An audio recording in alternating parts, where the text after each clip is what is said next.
and we have to really escalate the noise we make so that we'll be heard.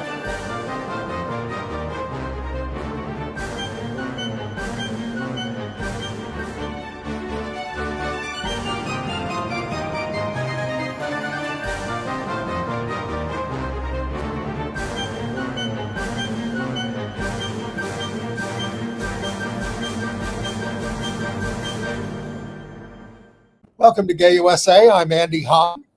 And I'm Ann Northrup. Who knows when I'm going to be here and when I'm not, but I'm back this week. It's great to have you back. It was great to have Kathy Marino-Thomas and Rob Shooter in for you. And of course, we thought you were just on vacation, but you had a little adventure before at the beginning of this week. So why don't you bring us up to date? This is the world's worst year for me. I know people have all sorts of things, but this has been mine. And yes, I do want to thank Kathy and Rob, who did a fantastic job filling in. I'm glad they're just getting more and more in the groove. That may mean I don't have to be here at all, but that's another question. Yeah, this was 2 weeks of vacation as opposed to all my illnesses. But last week after I'd come back, I went for physical therapy because I have lower back and hip problems. And the guy giving me physical therapy was sort of coming in and out. And by the end, put me on the elliptical machine, which I was not familiar with, and wandered off. And 3 minutes later, I felt like I was about to die, and my heart rate was 151. And I finished another couple of minutes, got off, and fainted. And then they put you in a med bed. If only. They put me on a stretcher and into an ambulance and off to NYU's emergency room because the Mount Sinai place I go to at Union Square doesn't have those facilities, and the ambulance is required to take you to the nearest emergency room. So that was NYU. And I spent 6 hours in the emergency room. They were afraid I might have had a stroke, maybe just because I'm old.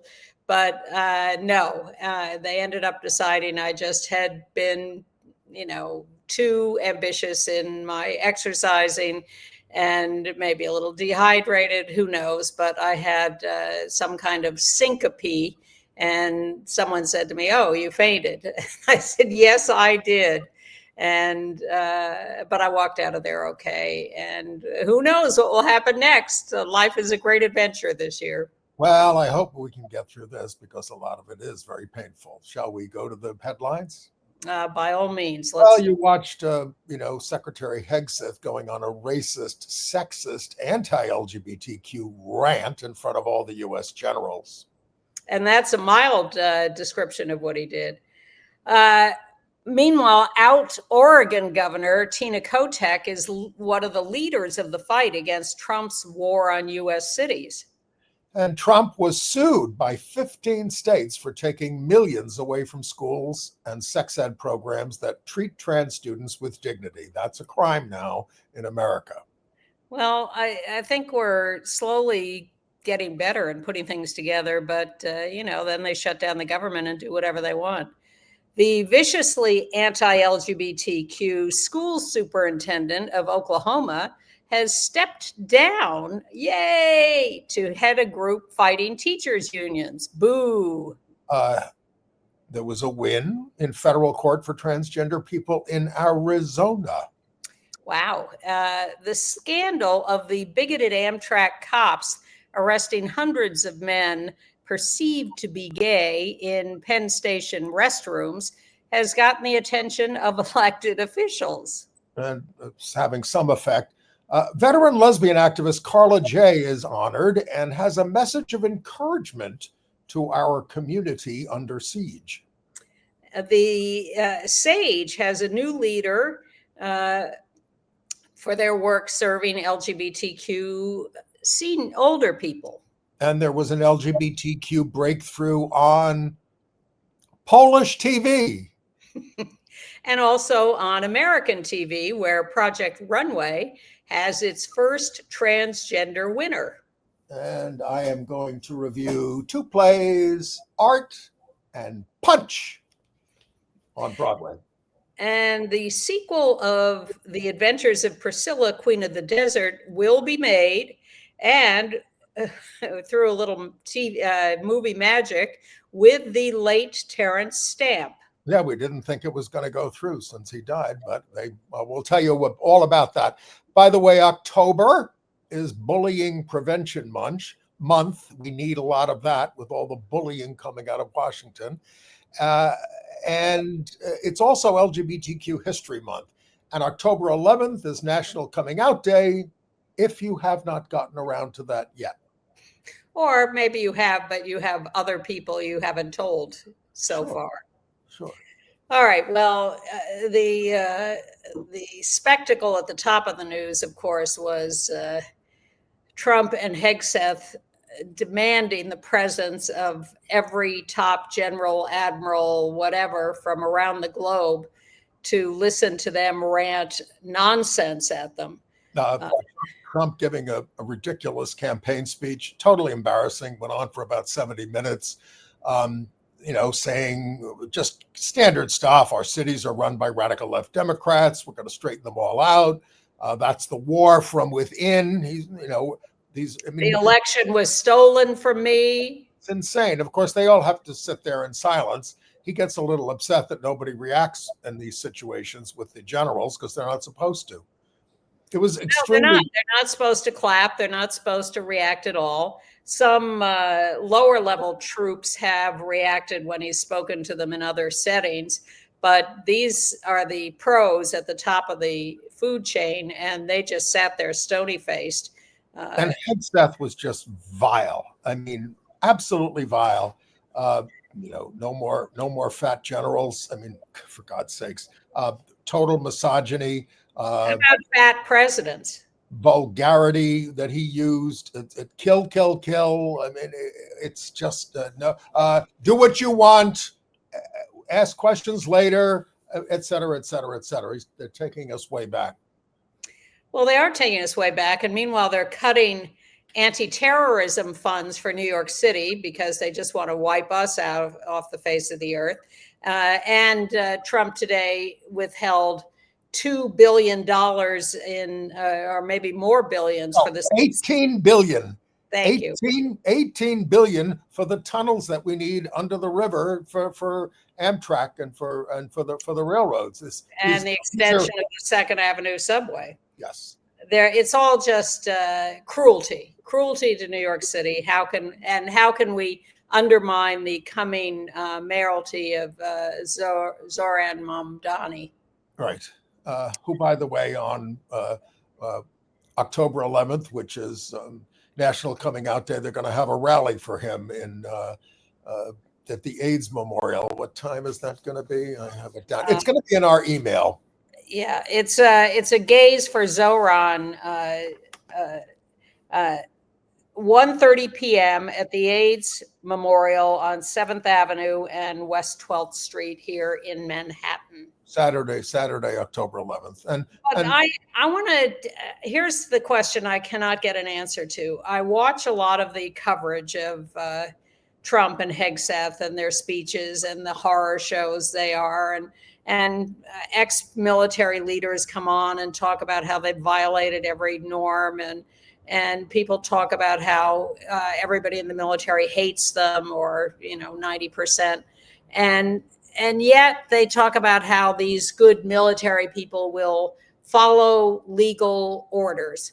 And I want to know how and when the military is going to rise up against Trump and Hegseth. Well, the state attorneys general in Oregon and other places, they're all in court saying, you can't bring in military and do this. You say you want to protect your ICE agents, so you can do it in a limited way, but you can't just send troops in here to police us. So that is all being tested in court. And in fact, it's all these invasions with these troops is totally outrageous and a setup for stopping the 2028 elections, maybe the 2026 elections. So one of the people leading the charge against it is Oregon Governor Tina Kotek, an out lesbian, and she had a message for Trump. Hello, Oregon. Governor Kotek here. Contrary to President Trump's latest social media post, Portland is not war ravaged.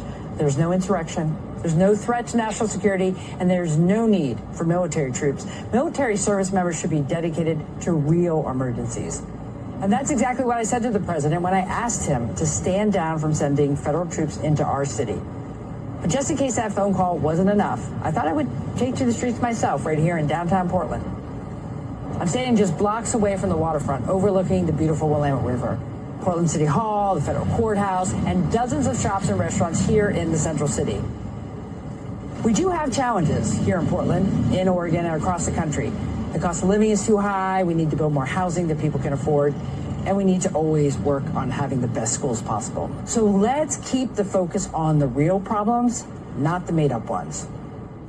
And it was nice to see her walking hand in hand with her wife, or the first lady, as they say, of Oregon, Amy Wilson Kotek.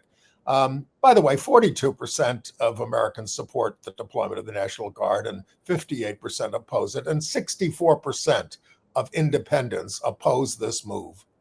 But they haven't been stopped. They are doing what they want to do. They are maneuvering the courts to not stop them. They don't care what people think. They are just moving ahead, and they are going to occupy the country and screw up the midterm elections so that they can maintain control of Congress, which is all they need. And I'm very, very cynical about the willingness of the country to do what it has to do to stop these guys. I agree. I need to get out of here. Okay. We do think about it, but it's anyway. Well, look, yes, they do want to institute martial law. I mean, the stuff that's being spouted by Stephen Miller and J.D. Vance about all this in the wake of the Kash Patel at the FBI, in the wake of the Charlie Kirk killing. They're all saying it's all due to left-wing violence, and of course, all these mass shootings lately have been done by right-wing Marines who are Trump supporters, and who are mentally challenged by their service in the service, and there they are with their guns.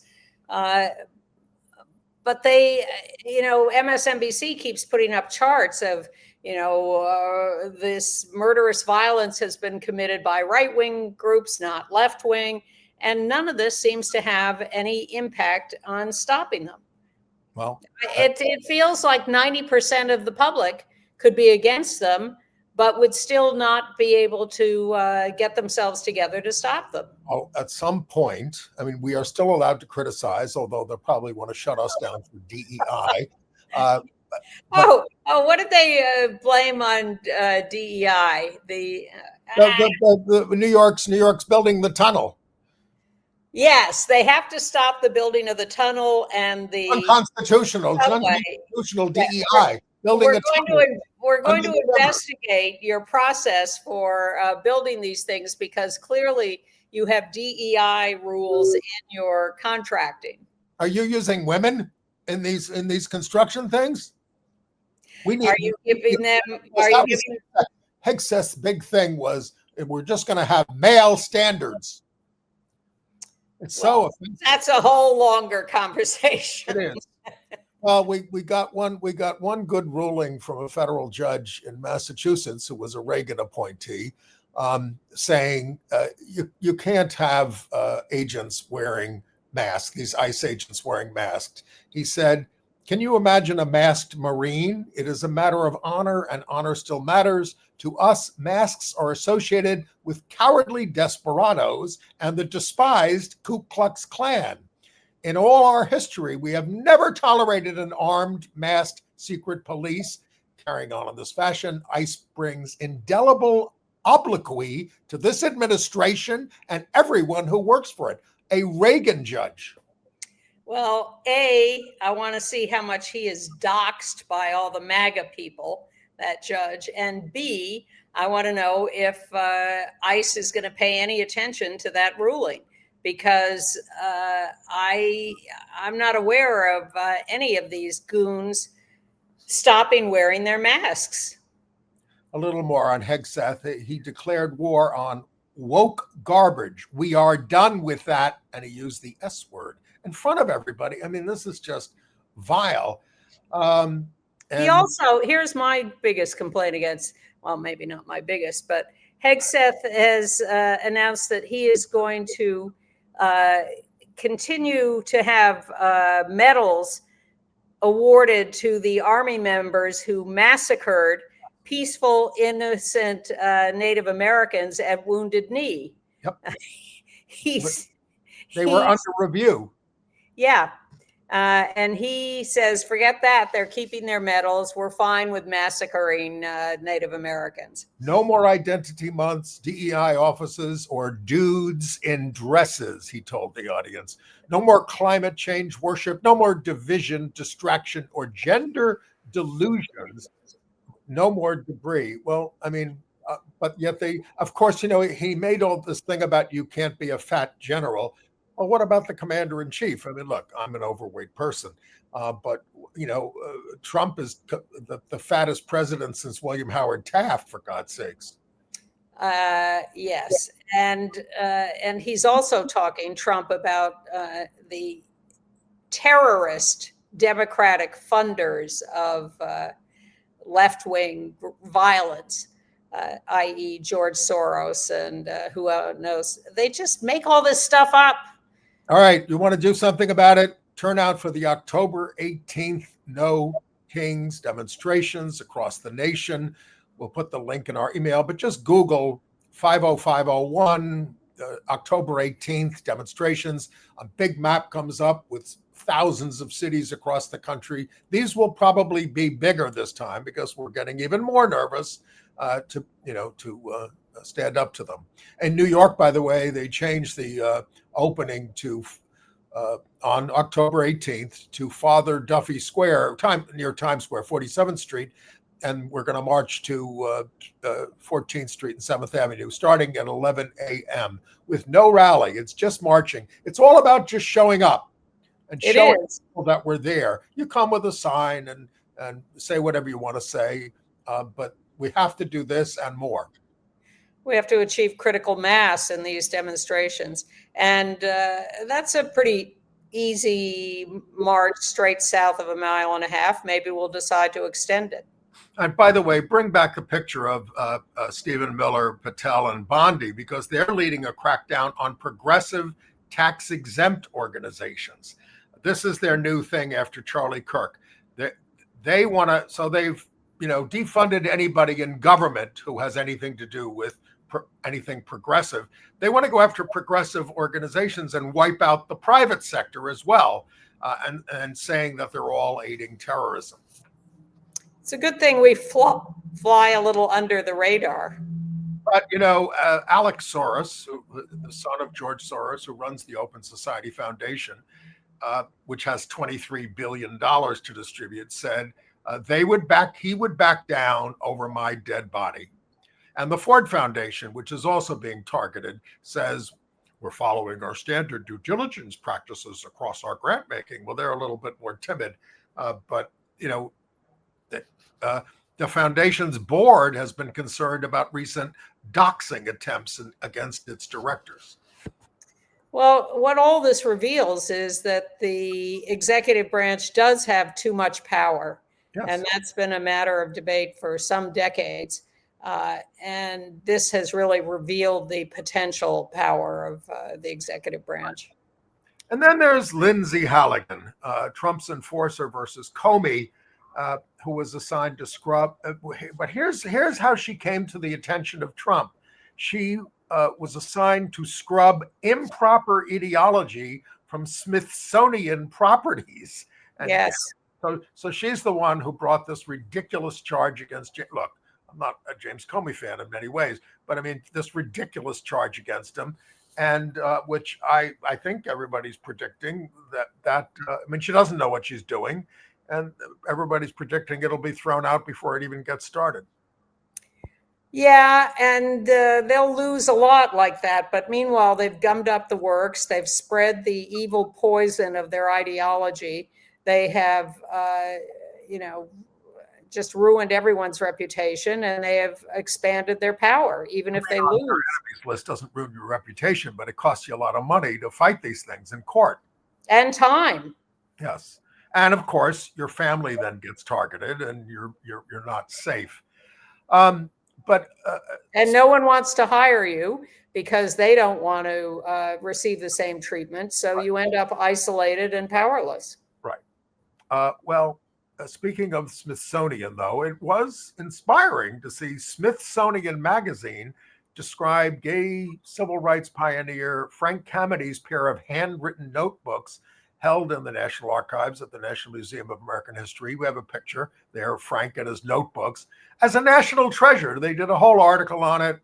They also did a video about Frank Camity, one of the very early gay rights leaders in the United States. He's the guy who coined the term gay is good.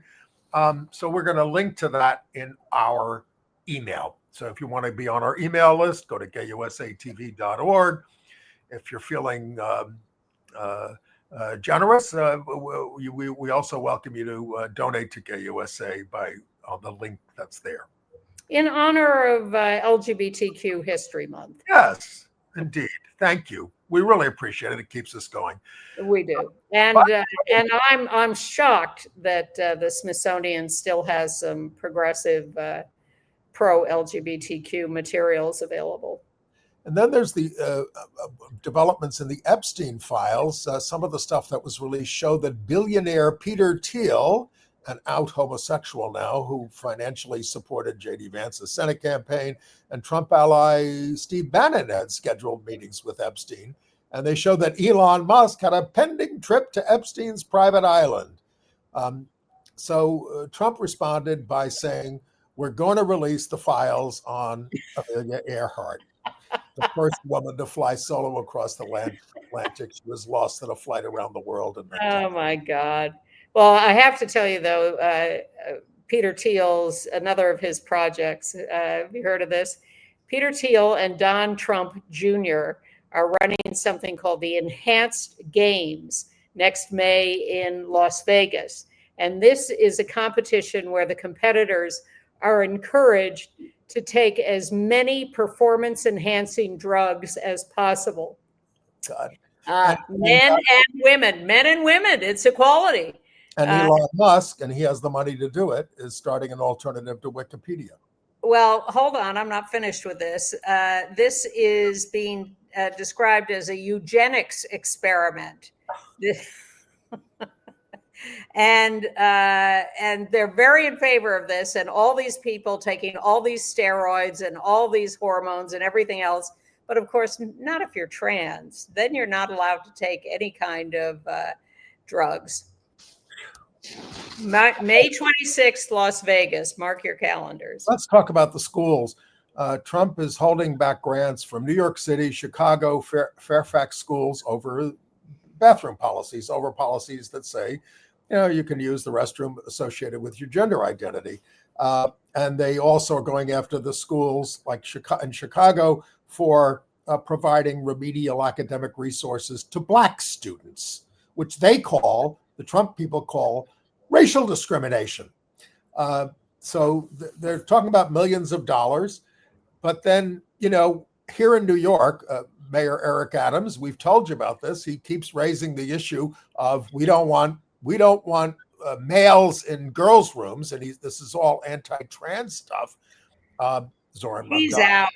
He's out. Well, maybe. I mean, he said he's not running anymore. So there was a big No Hate in New York City Schools rally organized by the New Pride Agenda, PFLAG, Transformative Schools, and the Education Consortium Council. And one of the lead speakers was a veteran trans activist, Melissa Sklarz, talking about her relationship with Mayor Adams.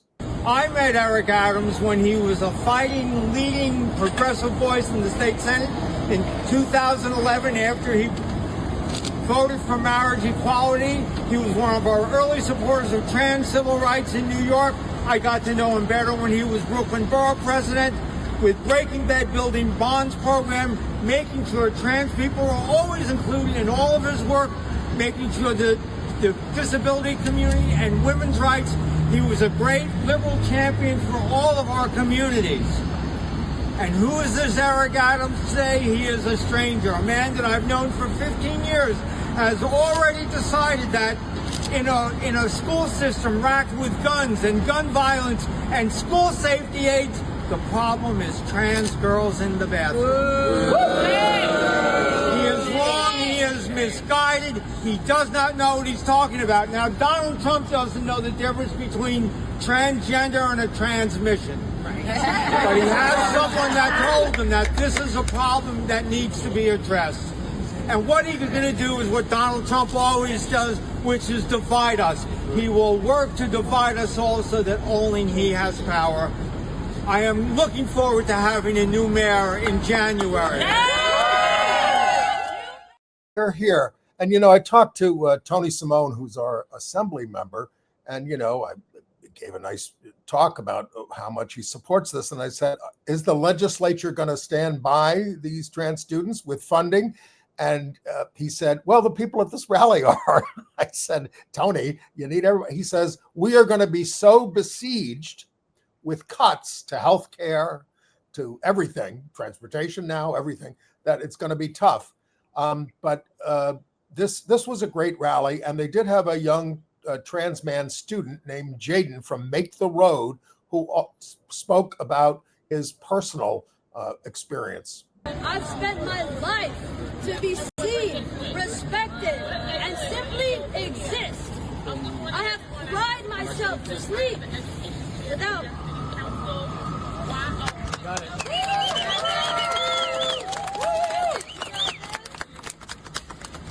Come on, you better tell them. Feeling like I didn't belong. All I want is to live without fear, to use the bathroom that matches my gender identity without judgment or shame. That is the bare minimum. We need the city to stand up and protect us. We are not pawns for political gain. We are strong, vibrant, and enduring. Our trans community is standing together. Our existence cannot be erased and never will. These young people are so brave and resilient, but of course they are under siege. But it just breaks your heart to think, here are these wonderful kids and older, and the right wing refuses to see them as human beings, just absolutely rejects any possibility of humanizing them. And then we had a nice speech from the second highest ranking official in New York, our public advocate, Jumaane Williams. Let me just say before you go to the tape. Now, Jumaane, he's a terrific progressive official, but he acknowledges that he's had a journey on these issues. Ooh, shame. Almost a decade ago, I was actually the housing chair when the bathroom bill and some other bills came before the city council. I got to say, in almost a decade, I haven't had one parent, one teacher, one student, one staff person, one New Yorker ask me about bathrooms in our school system. That's right. I have heard people talking about the increase of suicides and suicide attempts amongst trans youth. I haven't heard the mayor or the president talk about that. And I always try to be honest, so my message is not necessarily for the trans community who knows who they are, and we have to be here and stand up for them. My message is for those like me who are black men, who are men of faith, who are from the Caribbean. I always try to be honest about my own journey so that I can ask people to join the journey with me. As a person of faith, I honestly don't know all the answers, but I do know that you should move in love. And I cannot understand the people who say they are part of the faith that I am not moving in love. And so I want folks to ask questions, but you have to ask it in love. And you have to be ready to receive the answer, which is we have to make sure that our young people are protected, and that includes our trans youth. You know, Mayor Eric Adams, the corrupt mayor, wouldn't resign. One of the reasons he said it because Jumaane would become the mayor for 6 weeks, and this was such a progressive, he wanted to stop him. Now, can we talk nationally? Now there are 15 states. It's not just schools. There are 15 states suing the Trump administration that are trying to strip gender ideology from sex education programs. Now, you can't do sex education without talking about gender identity and all these things and sexual orientation, etc. You dreamer, you, Andy. Well, you know, you can do it. Didn't you go to Catholic school? I did. Oh my God. My one experience with sex education in Catholic school, the nurse comes in, and homosexuals, they're great ones for disease. This is what she said in 1968. Oh my God. I don't ever, yeah, I remember no sex education classes, but you know, they can do whatever they want, and it doesn't have to make sense. Okay. All right. So at Texas Tech University in Texas, obviously, the president of the school has told the faculty that they have to follow Trump and Greg Abbott, the governor's rules about trans issues, and that they are not to discuss sex and gender in any classes at the university. All right. By the way, the FBI is also firing agents who were photographed kneeling during the George Floyd protests in 2020. And who were doing that to calm the situation and prevent violence. We don't want to calm it. We want to inflame it. But the White House has withdrawn the nomination of E.J. Antoni, this completely right-wing, anti-LGBTQ conservative economist, to serve as the leader of the Bureau of Labor Statistics. I guess he turned out to be a bridge too far. Well, here's what Rick Grinnell is up to at the Kennedy Center. He and the Log Cabin before a performance by a young Black gay musician, Yasmin Williams, told the Trumpsters in attendance to use the open bar and then heckle the performer, which they did. These are the stormtroopers. Yep. And I use the words advisedly. This is exactly what Hitler did to disrupt things and go after Jews and all this kind of stuff. But we got some good. Well, I don't know if this is good news or not. It's good news that Ryan Walters, the right-wing Oklahoma school superintendent who's so anti-LGBTQ, is stepping down as the school superintendent. But he's taking a job in a group that is, the Teacher Freedom Alliance, which is to limit the influence of teachers' unions. He fearlessly fights the woke liberal union mob. No, and he's a Christian nationalist, self-avowed, who wants turning point chapters in every school. Oh, Oklahoma, they're looking at a bill to put up a statue of Charlie Kirk at every state university. It goes on and on. But in the culture war fights, Sinclair and Nexstar have ended their Jimmy Kimmel boycotts. Well, it's interesting because it means they're now more afraid of the public than Disney than they are of Trump. No. Bob Iger said, if you don't put Jimmy Kimmel back, you're going to lose Monday Night Football. Yeah, well, that's what I said. They're more afraid of the public and Disney than they are of Trump and the FCC. But there's also, what else did I have on that? Something. I'll get to it eventually. Okay. Actually, there's Rob Shooter reports that Disney is looking at streaming Jimmy Kimmel in the future on their Hulu? Yeah, Disney Plus or Hulu. So then they could not have to worry at all about the FCC. Right, because the FCC does not monitor the streaming channels. Not yet. Not yet is right. Our lesbian senator, Tammy Baldwin from Wisconsin, and the sometimes terrific Lisa Murkowski from Alaska, sometimes, have put together a bill that would restore the 988 hotline that the Trump administration wiped out and make it permanent. This is the hotline specifically targeted for trans kids who need to talk to someone. Well, and in New York City and in other places, they're looking to restore the funding on the local level and to train the people who answer the phone in their states to deal with these LGBTQ aspects. Riley Gaines, the famous second-rate perf, ex-college swimmer, a federal judge has thrown out the majority of her claims in a class action suit against trans athletes.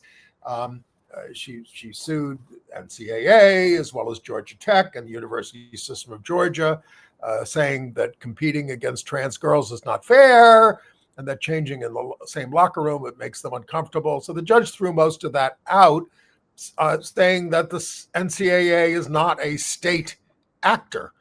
But the judge did allow the suit's Title IX claims to proceed, saying it's possible that the NCAA's research partnership with the Department of Defense, which we still call it, requires the organization to adhere to federal statutes.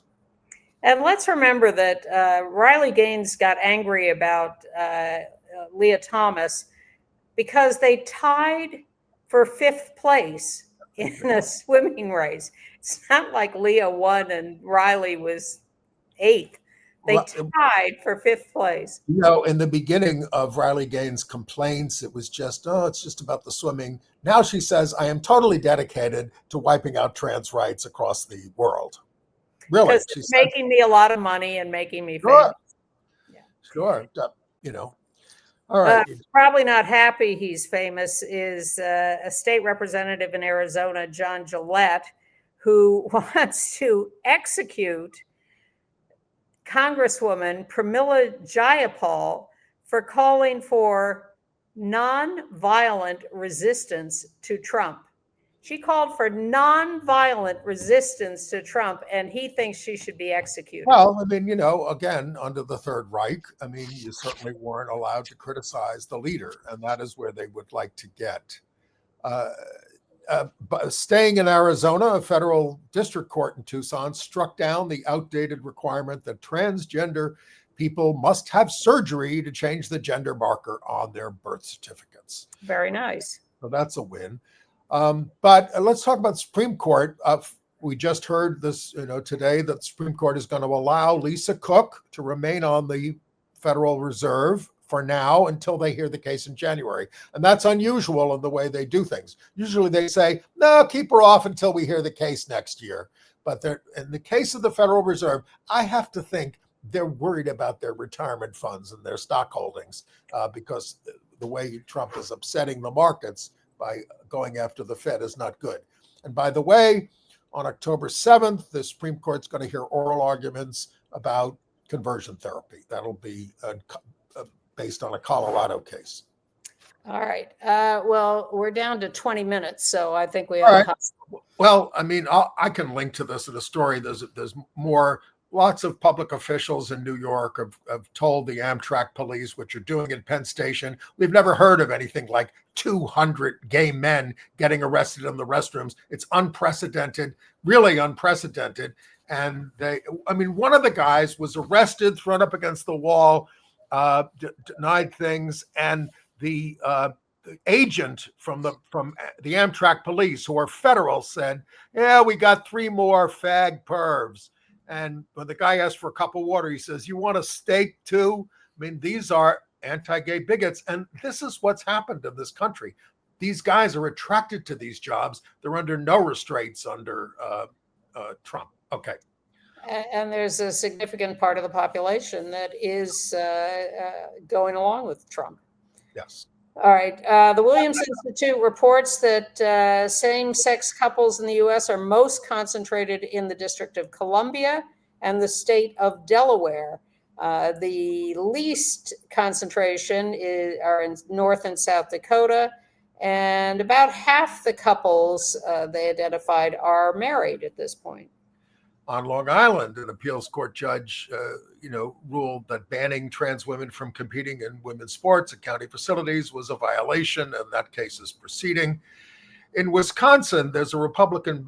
A Republican quit the governor's race. He was a prominent businessman and a Trump supporter who was running, but then they found out that he followed numerous sexually explicit accounts online, including a non-binary pornography performer. He got all upset about this and said, "Where's my freedom?" In South Carolina, State Representative R.J. May, Republican, very anti-LGBT, has pled guilty to possessing and distributing child sex abuse material. He was named Legislator of the Year in 2023, just 2 years ago, by Moms for Liberty. Well, and out lesbian Toni Atkins, who was a longtime state legislator in California. She was the Speaker of the Assembly, President pro tem of the Senate, but she was term limited out. She was running for governor, and now she's not because she wasn't doing anything in the polls. All right. Congratulations to our friend Carla J., who was honored by the Outwards organization for a lifetime of terrific activism and writing and teaching. I had coffee with her this last weekend. She's in great shape and happy, and very happy to see her getting a little recognition. We're going to link to her speech at the event in our show note.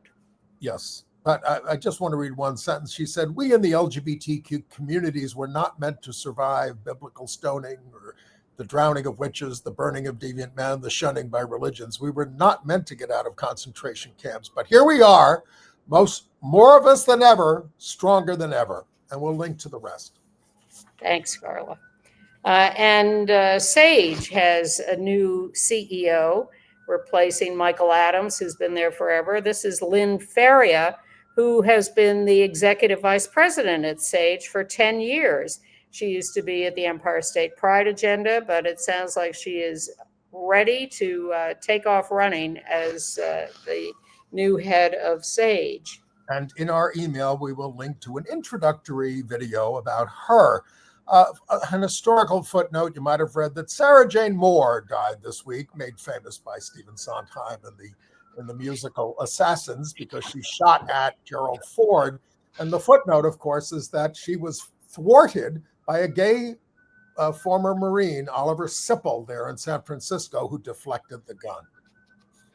Yeah, I think she was made famous by her act, not by the Sondheim musical. You betray yourself, Andy. No, I was trying to use a gay reference. This is the Gay USA show. Oh, shall we go to? You got any more? Or shall we go to international news? Well, let me hopscotch a few things here. There's a guy in Florida, a gay man who'd been the president of the Rainbow Democrats, who was just sentenced to 20 years in prison for transportation of child sex abuse materials. It's evidently the theme this week.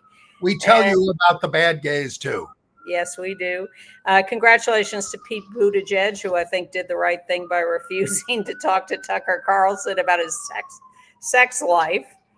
And the New York Fire Department has suspended and transferred 23 firefighters for making hazing videos of new recruits. They were physically abused and they were forced to hug naked men. All you have to do is join the military now, because hazing is now unlimited. Yeah. All right. And do we want to also mention in Charlotte, North Carolina, the murder of a trans woman, Yes. Tiara Love Torrey Jackson, shot dead at a motel. The suspect has been caught and arrested and charged. Now, international news. Okay. The Supreme Court is going to allow Trump officials to freeze billions in foreign aid. Tens of thousands will die, though Marco Rubio says no one's died from the cuts. Virtually all reproductive health care aid is cut. In Karachi, Pakistan, 3 trans women were targeted, shot dead, dumped by the side of the road. Another trans woman stabbed to death. These were regarded as attempts to terrorize the trans community. There was a Transgender Rights Act that was passed in 2018, but the religious organizations have fought it and fought any recognition of it. In Slovakia, which is part of the European Union, they nevertheless went forward and are copying Hungary and Russia, and they passed a whole grab bag of anti-LGBTQ constitutional amendment, defines sex as binary, bans adoption by gay couples, outlaws surrogacy. It goes on and on. This is from Prime Minister Robert Fico, whatever his name is, and it's it's a setback. Well, and you're right. This is a European Union member country, and yet they have declared their laws as above the European Union laws. So nice to see Moldova's elections are pointing towards joining the European Union, and they're right on the Russian border, aren't they? I have to look at a map. I think.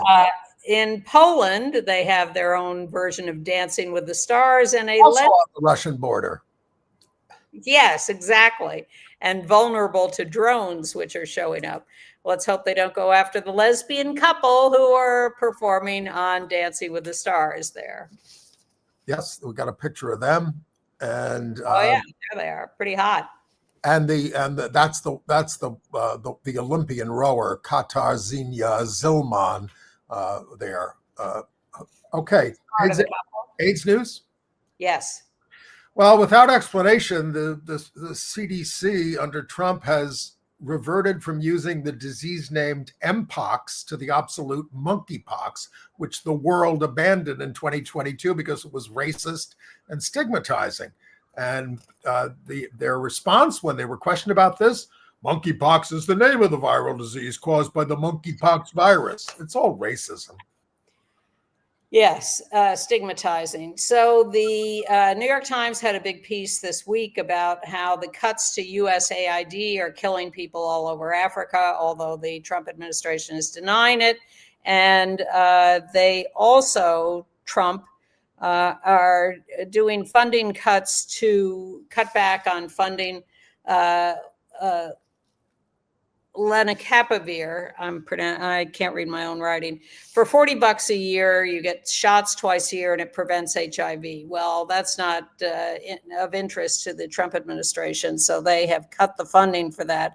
But NGOs are getting together to organize to fund it from outside the government, and that's a good thing. Unfortunately, it's Gilead that is in charge of that, but they are allowing 6 companies to make a generic version for 120 poorer countries. And the Gates Foundation, the Clinton Health Access Initiative, others are involved in trying to make up for the Trump administration's heinous behavior. And The Nation magazine asks this question, and you all saw the heinous, Trump pushing Tylenol, saying don't use Tylenol, don't use Tylenol. How long is it going to be before taking Tylenol while pregnant is a crime? The number of prosecutions of pregnant women in this country for all kinds of things. I mean, it is a war on women. And you have to think that at some point, women and people who love women, which should be all of us, are going to rise up against this. Well, the attempts to make the administration irrelevant are heartening, but at the same time discouraging that it has to come to that. We have lost the values and norms of the government having a particular function to take care of the people. In fact, our government is now trying to kill the people. Right. All right. On that note, entertainment news. Well, Rob Shooter reports that the NFL didn't just book Bad Bunny for the Super Bowl halftime show. They gave him a global stage for protest. And of course, he's very famous for his pushbacks against racism and corruption and and he's for LGBTQ rights and immigration issues. Very bold of the NFL. The PGA took away a golf tournament from Trump's club when he was first running for office. And now they have 10 years later given it back to him. Very discouraging. So we'll see whether the NFL gets away with having Bad Bunny at the Super Bowl. Project Runway had its first trans woman winner. This VJ Floresca, Filipina. She was bullied by some of the other contestants. I watched the whole season, and she called them out. It was a little uncomfortable as it went back and forth. But her family was there at the finale, and she was, I think, a surprise winner. That's her on the left, of course, and one of the models with one of her dresses. So congratulations to VJ. 2 quick reviews. I saw Art on Broadway. This is a play I saw, I don't know, 20-something years ago. This is with James Corden, Bobby Cannavale, and Neil Patrick Harris, who's out gay. They're 3 of my favorite actors. And, there was plenty of laughter in the audience, but my concern is that the laughs come from the derision that many people have for modern art. And I just thought it was kind of a reactionary play and unpleasant. I hear you. By the way, if you want to see Project Runway, even though I've given away the winner, it's the whole series for this year is on Hulu. And also back on Hulu is the 2nd season of English Teacher, which is the gay guy school teacher. I thought season 1 was better. I've only watched the first couple of episodes of season 2, but if you want to check it out, it's all on Hulu. And I rarely heartily recommend a play, but I'm recommending Punch on Broadway. Sam Robards and Vicki Clark play the parents of a kid who was killed by the guy on the right there, played by Will Harrison. And the person in between is Camilla Cano Flavia, who was a sort of a counselor. He was killed with 1 punch, while the kid was just out having a ball and hit a guy who we didn't even know. And it's all about restorative justice. And it's by James Graham, who's done some of my favorite political plays. I have not cried so much during a play, I don't think ever, because it's actually healing to watch this whole process of the parents of a kid who was killed by this guy and doing some kind of a reconciliation process. So I highly recommend it. Punch on Broadway. Wow. And we're eagerly anticipating part 2 or the sequel of Adventures of Priscilla, Queen of the Desert. And it's been some years since the original. Terence Stamp, who is one of the trio of trans and drag performers who wander through the outback of Australia, died, as you know, recently. But nonetheless, it turns out that he filmed his part to some extent. And what they're doing is with CGI, am I saying that correctly? Yes. They're putting his head from that filming onto a CGI body to perform in the film. Stay on this picture, because that's Stephen Elliott, who's the director, and is with Terence. We have another picture of what Terence looks like, I think, or do we don't? Oh, we don't. That's okay. We don't. Yeah. But they're very deliberate in saying it's not AI. It is taking his actual head and just using the created body to put it on, and I think it will look absolutely real. Now, not that picture. That's from the first film. That's from the first film. The Elliot says it's not what people expect.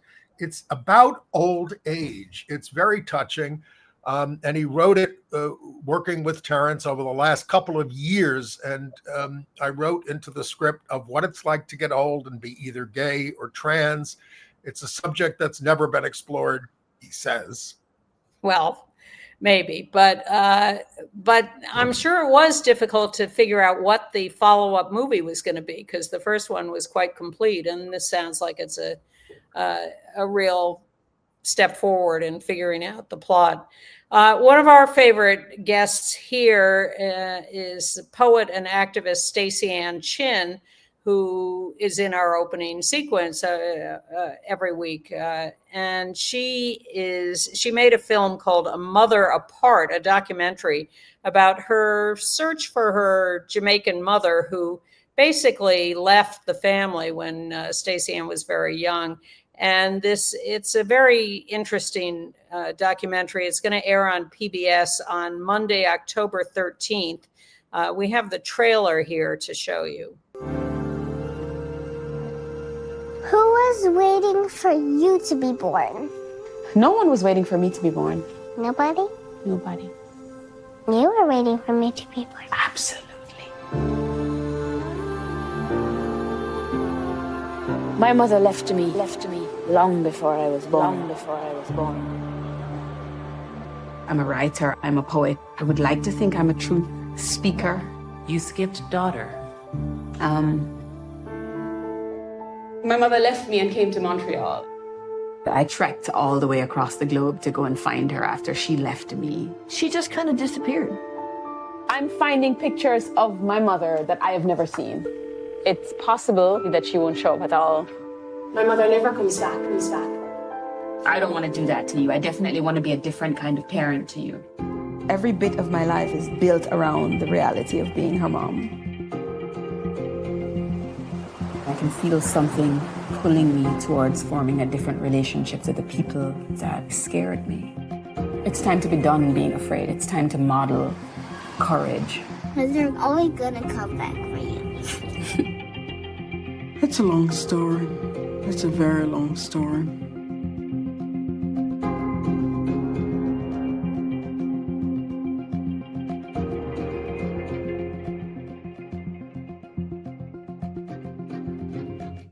It's on PBS's Point of View, POV, on Monday, October 13th. It's a very rich work. And as you can see, it's about her relationship to her mother and her relationship to her daughter in that context. Well, I'll tell you what else is coming up. The New Fest in New York's LGBTQ Film Festival is October 9th to the 21st. 130 films. So even if you're from elsewhere outside of New York, they're going to be in person and streaming. And the opening night film is Blue Moon, Richard Linklater's direction of Ethan Hawke as the gay lyricist Lorenz Hart, and Andrew Scott as Richard Rogers on the opening night of Oklahoma. It takes place in Sardis. It looks funny, but also kind of touching. I'm trying to remember who did the old movie about Rogers and Hart. Okay. I'll come up with it eventually. Well, we're down to our last minute. By the way, there's going to be a play version of Dog Day Afternoon next year, starring the two guys from The Bear, John Bernthal as Sonny and Even Moss Backrack as Sal. They're going to make a play out of it. The movie was in 1975 with Al Pacino about a hapless man robbing a bank in Brooklyn to get money for his partner's gender confirmation surgery. Ahead of its time. Yeah, Sidney Lumet. Yeah. Well, I'm happy to be back. I promise I'll be here next week and for weeks to come. But thank you, Kathy. Thank you, Rob. You'll see them again here too. And we'll be back next week. You'll be back, right, Andy? I was going to say God willing, but I'm an atheist. But speaking of that, we have a very interesting film to show you around Christmas time that has religious themes. But that's just a long-term tease. We'll be here next week. Thank you for watching.